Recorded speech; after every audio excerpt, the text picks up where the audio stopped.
Hello students, now let us learn the second part of the lesson, Principles and Processes of Biotechnology.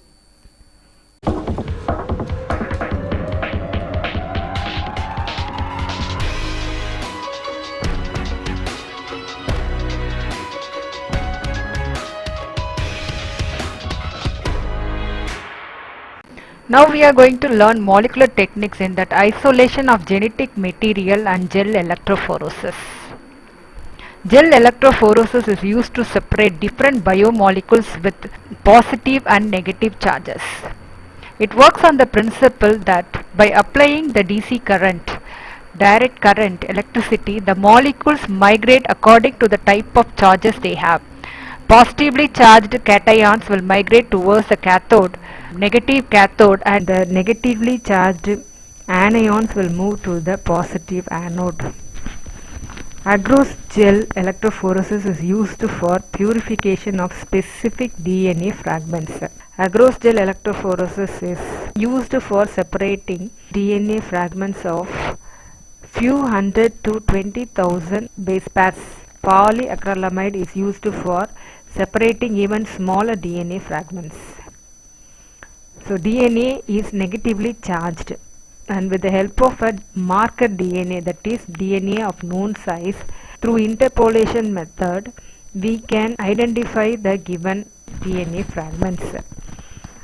So the gel is a complex network of polymeric molecules. What is the advantage of agarose gel? So agarose gel electrophoresis readily detect the DNA bands at a high sensitivity. So the bands of DNA in the gel is stained with a dye called ethidium bromide.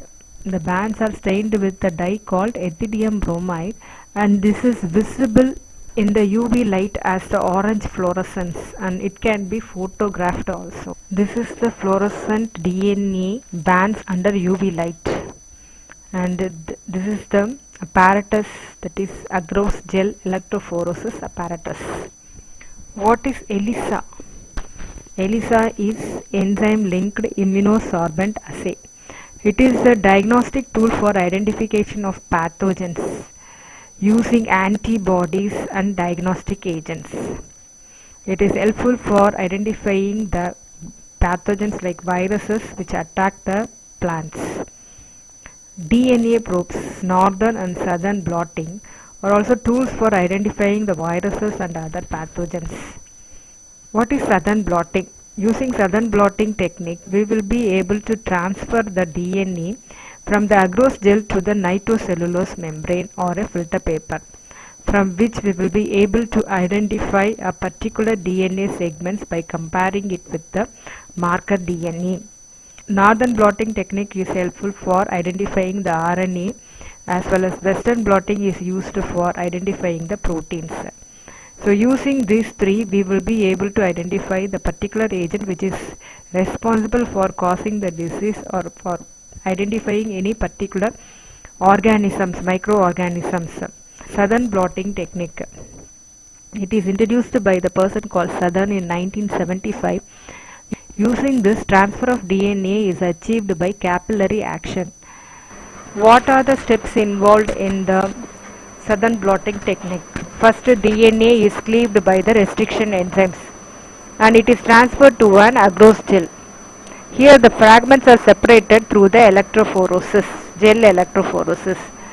This gel must be soaked in an alkali solution to denature the double-stranded DNA to single-stranded DNA.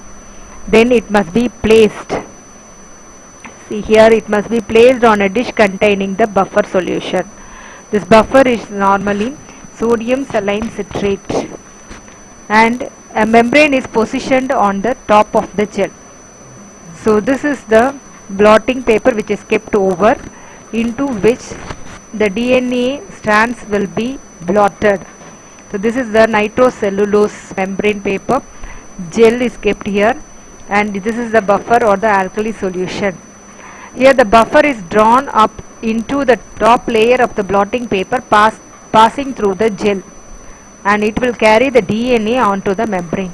The gel will carry the DNA onto the membrane and it will be blotted on the nitrocellulose membrane. So after which the DNA fixed on this membrane and it is placed on the hybridization bottle with the solution containing radioactively labeled probe. With that we can compare the DNA strands and we can identify the new strands which are blotted on the nitrocellulose membrane by gently rotating this radioactive probe.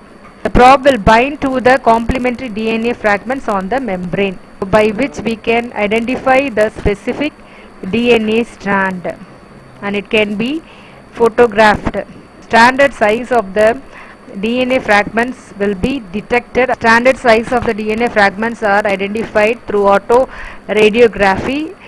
This is another diagram for the southern blotting apparatus. So at the bottom you have the buffer solution on which the filter paper is kept, above which the gel is present in which the DNA fragments are present, and that will be blotted on the filter paper or the nitrocellulose membrane. The next type of blotting technique is the northern blotting, for which the founder is unknown, and Alvin et al. In 1979 devised this procedure in which RNA can be detected by using a different blotting paper which is known as amino-benzyloxymethyl paper.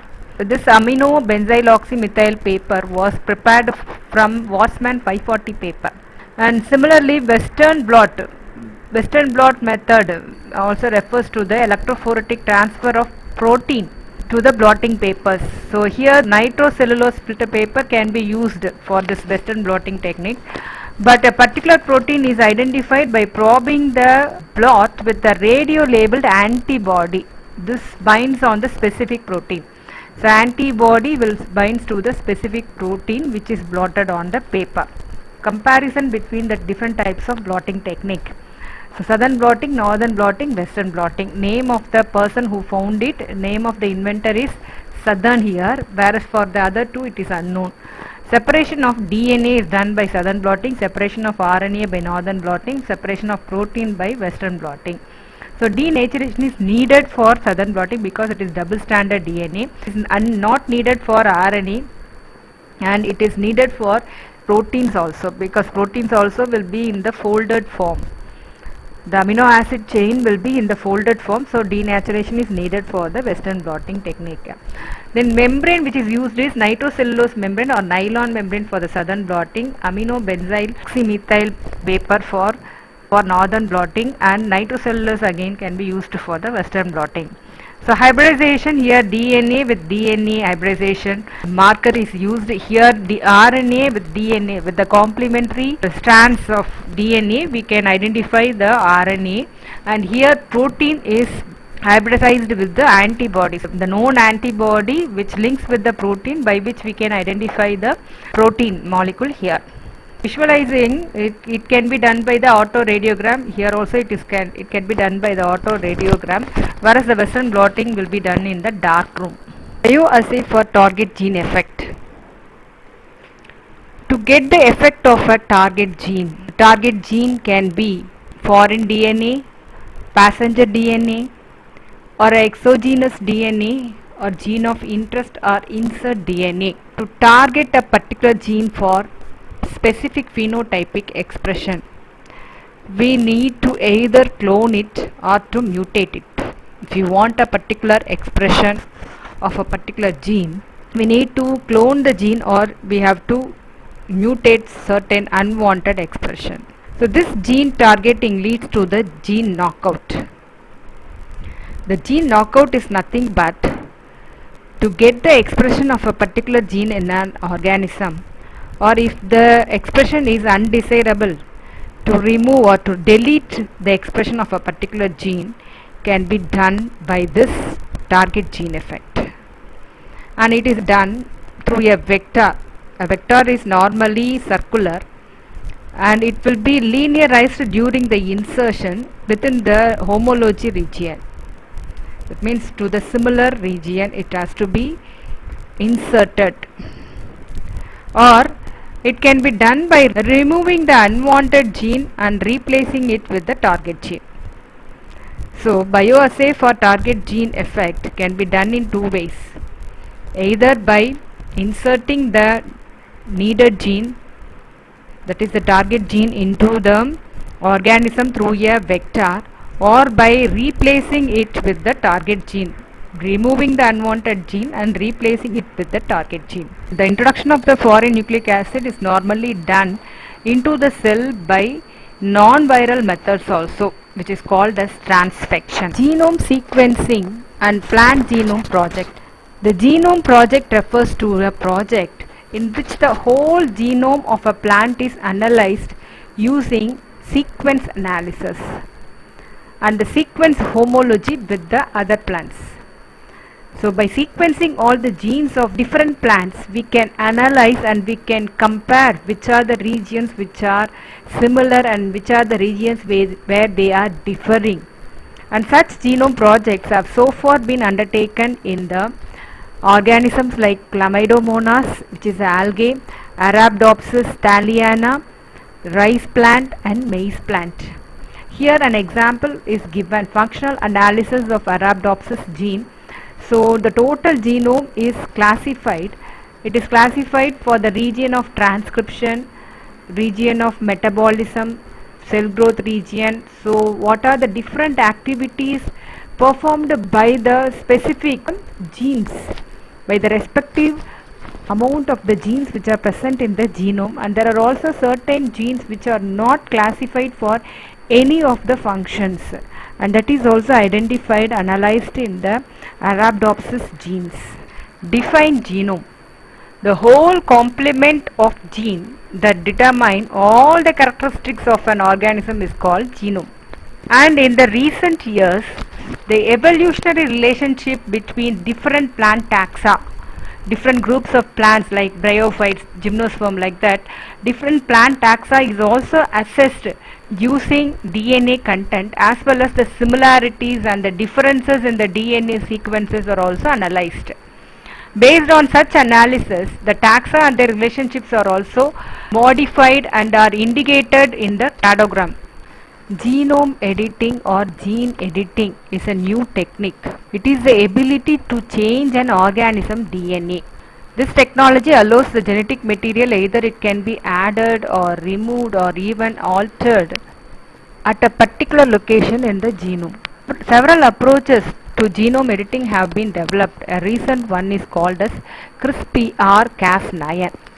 So the expansion of which is clustered regularly interspaced short palindromic repeats, and Cas9 is for the associated protein number 9. This system, this CRISPR-Cas9 system, has generated a lot of excitement among the scientists, and because it is very faster, cheaper and more accurate, more efficient than any other genome editing technologies. So rice was the first plant to be used to demonstrate the feasibility of this CRISPR-Cas9.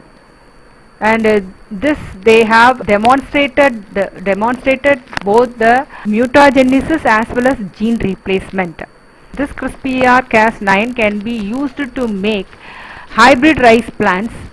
People like Imtiaz Khan, Venkatesan Sundaresan, they both together reported by their new study that rice can be re-engineered. It can be switched from the sexual to the asexual mode of reproduction. Now let us see what is RNA interference. Every organism has got their specific characters, and this is because of the expression of the different genes which it possesses. This expression of the genes involve first transcription, then translation. Transcription is the conversion of the DNA to RNA, and translation is the conversion of the RNA into protein. Transcription refers to the copying of the genetic material from one strand of the DNA, we call it as the sense strand, by RNA. And this RNA, as soon as it is formed, it cannot be straightly passed on to the cytoplasm to undertake the process of translation. It has to be edited, and it should be made suitable for translation, which will result in the protein synthesis. So one of the main items to be removed from the RNA strand is the introns, and these changes take place before translation, in which certain regions of the DNA are silenced. However, there is a RNA interference pathway. What is this RNA interference? RNA interference is a biological process in which the RNA molecules inhibit the process of gene expression. Inhibits means stops the process of gene expression or translation. Gene expression is the production of the particular protein by translation, and so it is done by neutralizing the target mRNA molecule.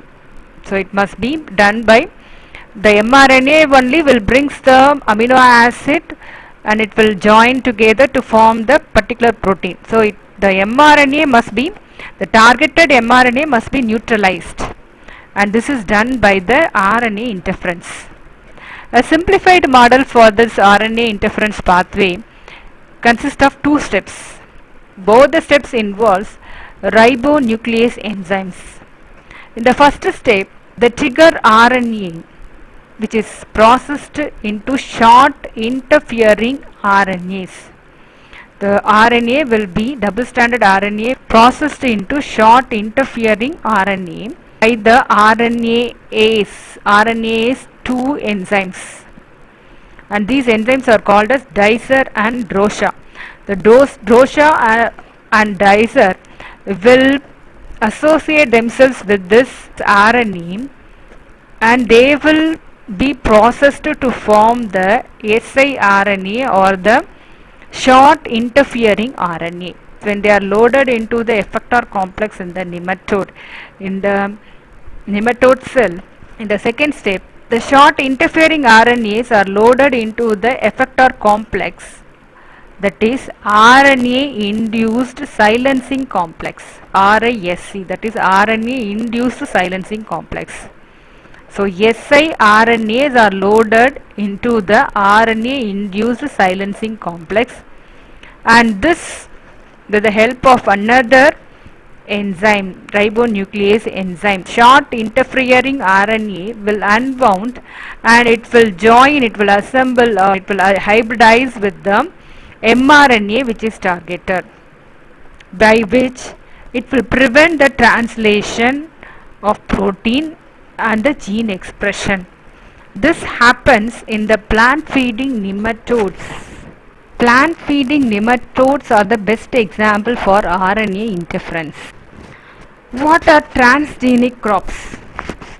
Transgenic crops are genetically modified crops, or GMOs. The first one is herbicide tolerant glyphosate. So weeds are a constant problem for the farmers because they will compete with the crops for sunlight, water, nutrients and space, and so it must be removed, and they also sometimes spread the insect and the disease for every crops very easily, and if they are not controlled, these weeds can reduce the yield. So the transgenic plant contain a novel DNA which is introduced into its genome, EPSPS. It is the name of the enzyme, that is 5-enopyruvate shikimate 3-phosphate synthase. So this enzyme is responsible for the plant to produce, they act upon the substrate to produce the aromatic amino acid, vitamins and many secondary plant metabolites. If this enzyme is blocked, then the plant has to die. So glyphosate herbicide, which is produced by Monsanto USA company, whose trade name is Roundup, and this kills by blocking this EPSPS enzyme. So when this enzyme is blocked by this glyphosate herbicide, the plant would be killed, by which the weeds can be destroyed. The gene which is responsible for the synthesis of this particular enzyme must be resistant in the plant, in the crop, to this herbicide, and it is made so by transgenic TI plasmid. So this particular gene which is responsible for the production of the enzyme EPSPS is made resistant in the crops. So several ways by which the crops can be modified, by which it becomes tolerant to the glyphosate herbicide. So the crops must be incorporated with the soil bacterium gene that will produce the glyphosate tolerant form of EPSPS.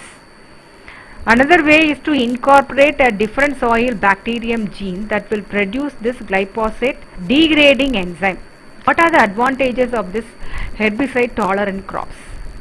So weed control becomes very easy. Better yield, higher crop yield can be attained, and it reduces the competition between the crop plant and the weed plant.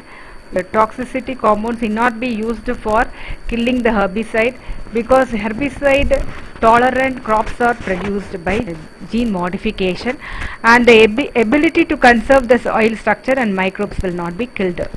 Another example for herbicide tolerant is pasta. Pasta is the name of the herbicide that contains a compound called phosphenothrixin. Pasta herbicide tolerant gene in PPT, it is L-phosphenothrixin, was isolated from a plant called Medico sativa. Medico sativa is a herb which belongs to the Fabaceae, commonly called as alfalfa. From this particular gene is isolated, and it will be incorporated into the necessary plants like tobacco, potato, sugar beet, etc., and transgenic crops have been made. And this particular enzyme phosphenothrixin will inhibit the synthesis of glutamine synthase, which is responsible for the ammonia assimilation.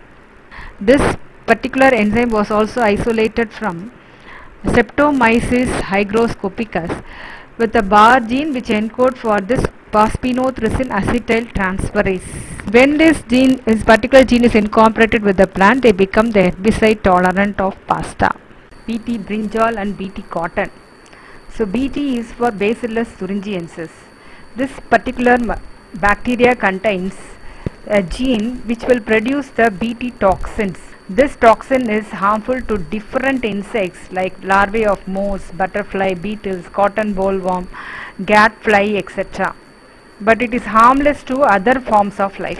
When this particular gene is incorporated into the plant, it will produce a toxic crystal in the form of Cry group endotoxin. The Cry toxin dissolves in the insect stomach.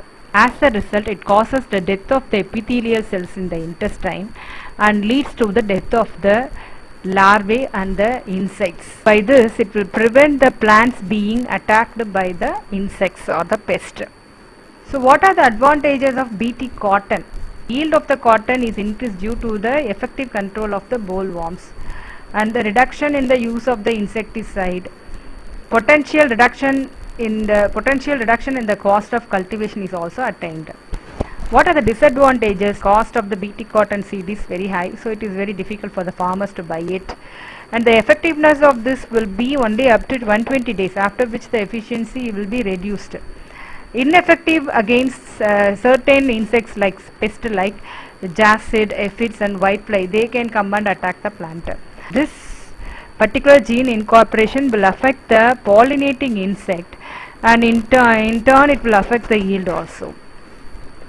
What is Dara mustard hybrid?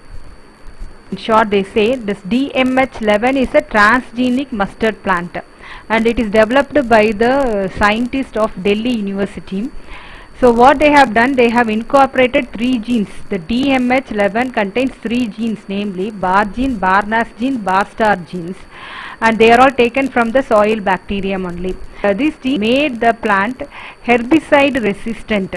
Next we have the viral resistance. So there are also certain viral resistant genes which can be introduced into the plant, by which the plant can be safeguarded from the viral attack. So this is done by introducing the genes that will produce resistant enzyme which can deactivate the viral DNA. Flavor saver tomato.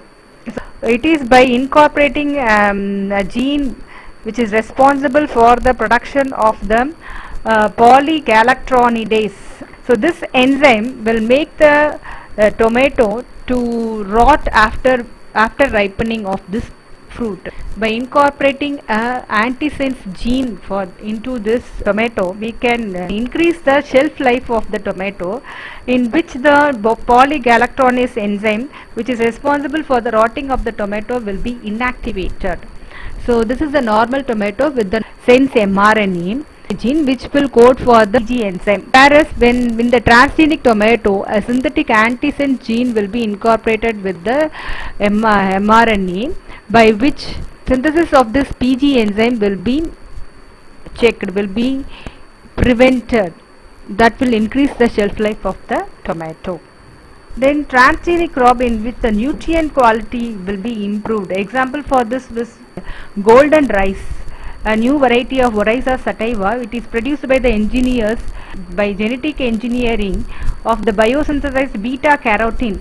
The beta carotene is a precursor of vitamin A, and when it is incorporated into the rice plant, and this was produced by Ingo Portricus. The aim is to produce a fortified food which can be grown and consumed in the areas where there is a shortage of dietary vitamin A. The golden rice differs from the parental strain by the addition of 3 genes. They incorporate 3 genes, namely for the biosynthesis of the beta carotene, namely Psi gene from the daffodil plant, then CRT1 gene from the soil bacterium Erwinia, and lycopene cyclase gene from a wild type rice endosperm. So 3 genes they incorporate into this rice plant to produce the precursor of vitamin A, and to provide fortified food for the small children who die under the age of 5. So the golden rice can control the childhood blindness called xerophthalmia also. So what are the benefits of GM food? GM food gives better high yield, and 70% reduction of the pesticide usage is attained. They will reduce the soil pollution. They will conserve the microbial population in the soil. Some certain disadvantages that GMOs will affect the liver, kidney function, and it causes cancer in the person who are consuming, and hormonal imbalance and physical disorder are reported. Anaphylactic shock, sudden hypersensitivity reaction, and allergies are created in some people. Adverse effect in the immune system because of the bacterial protein. The immune system will be affected. The loss of viability of the seeds. The seeds which are produced out of these GMOs are not viable. So next we have the polyhydroxybutyrate, or PHB, which we call in which is famously called as bioplastics. So synthetic polymers are non-degradable, whereas bioplastics are degradable. So synthetic plastic causes cancer, and it also pollutes the soil and the environment to a very great extent. When it is burnt, it releases the dioxin, which becomes a very bad pollutant and causes cancer. When we use this PHB which is produced by some microbes such as Bacillus megaterium, PHB derived plastics are attractive, and they are compostable and are biodegradable, and so the environment is conserved. And these biopolymers, bioplastics, PHB are also used in the medical applications such as drug delivery, scaffold, and heart valves are produced out of it. Now, what are the organisms which are used in the production of bioplastic? Gram-positive bacteria like Bacillus megaterium, Bacillus subtilis, Corynebacterium, Glutamicum. Gram-negative bacteria like Pseudomonas species and alkali genes are all used for the production of PHB. What is this PLA? PLA is polylactic acid. So polylactic acid is a biodegradable bioactive thermoplastic which is derived from a renewable source like cornstarch, cassava root chips, or starch of sugarcane, etc. What is bioforming? Bioforming is otherwise called as molecular forming. So production and use of the transgenic plant to produce the pharmaceutical substances, that is medicine, for the use of the human beings is called molecular forming or bioforming. Here the plant systems are used as bioreactors. Example, golden rice. What is bioremediation? Bioremediation can be defined as the use of microorganisms or plant to clean up the environmental pollution. So the plants and the microorganisms are used to remove the oil, petrochemical residues, pesticides, heavy metals from the surface of the earth. They are also used to degrade the wastewater, industrial waste, and solid waste. They are cheaper as well as they are eco-friendly. They will not affect the environment anymore. What are the examples of bioremediation? Phytoremediation. So when we use the plants for degrading the waste, degrading the pollution, we call it as phytoremediation. So when we use fungi, it is called mycoremediation. And when we use the oxygen or airflow to accelerate the degradation, then it is called bioventing. And when we use this microorganism in a solution to cover the metal pollutant or the contaminated sites, we call it as bioleaching. What is bioaugmentation? If selected microorganisms are used to degrade the environmental pollutants, then we call it as bioaugmentation. Composting we have already learnt in our lower classes. The solid waste or the degradable waste, biodegradable waste can be converted into manure by the action of the microorganism. Rhizofiltration means degradation of the organic compounds by the rhizosphere microorganism. What do you mean by rhizosphere? It is a region where the plant roots can penetrate, and the microorganisms which are living in association with the plant roots in the region of the plant roots are called rhizosphere microorganism. So rhizofiltration is the uptake of the metals and degradation of the organic compounds by the rhizosphere microorganism. Rhizostimulation, it is by stimulating the plant growth in the rhizosphere by providing a better growth condition for the plants. There are also certain limitations for this bioremediation. They are only certain contaminants, that means biodegradable contaminants can be transformed using bioremediation methods. Certain conditions will not be suited for degradation or using this bioremediation. And moreover, this microorganism, they are considered as the contaminants. What is biofuel? Biofuel or algal biofuel. It is an alternative to the liquid fossil fuel. Corn and the sugarcane are used to obtain this biofuel. The algae called Botrychococcus bruni is the algae which is normally used to produce the biofuel. Biological hydrogen production by algae is a method of photobiological water splitting. The normal photosynthesis, the algae like Chlamydomonas release oxygen. When it is deprived of the sulfur, it releases hydrogen. So for this they need an enzyme called iron dehydrogenase enzyme. So when iron dehydrogenase enzyme combined with them, they led into the production of the hydrogen gas. Bioprospecting.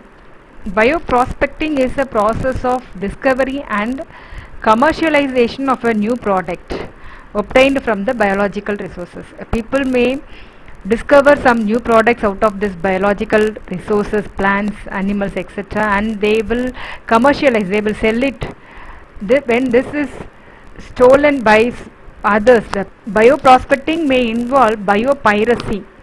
So what is this biopiracy? It is an act in which the indigenous knowledge of nature of the indigenous people is used by others for the profit of them, without the authorization or without giving any compensation to these indigenous people themselves. Biopiracy. The biopiracy can be defined as the manipulation of intellectual property rights laws by corporation to gain exclusive control over the national genetic resources without giving any adequate recognition or remuneration to the original possessor of those resources.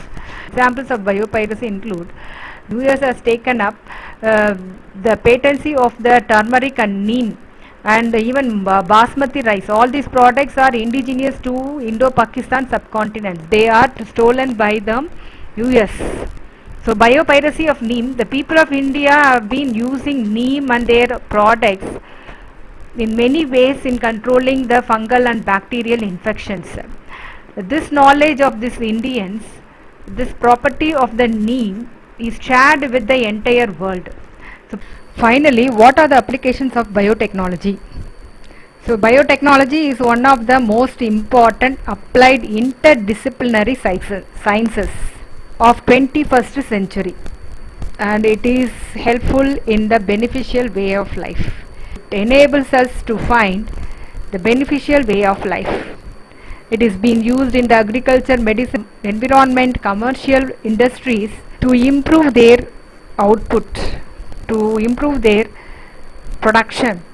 They are also used in the production of the transgenic varieties like BT cotton, BT brinjal, rice, tomato, tobacco, cauliflower, potato, banana, etc. Biotechnology is also helpful in producing the pesticide resistant, stress resistant, disease resistant crops, which are very much useful for the farmers to get higher yield. Biotechnology is also helpful in synthesis of human insulin and blood protein in E. coli, which is utilized for the insulin deficiency disorder in human beings. It is useful in the synthesis of vaccines, enzymes, antibiotics, dairy products, beverages, etc. A biochip based biological computer is one of the success of biotechnology. Genetic engineering involves genetic manipulation. Single cell protein from spirulina is utilized in the food industries. Production of the secondary metabolites, biofertilizers, biopesticides and enzymes are because of biotechnology. Bioenergy, biofuel, bioremediation, phytoremediation for environmental biotechnologies are the other applications of biotechnology.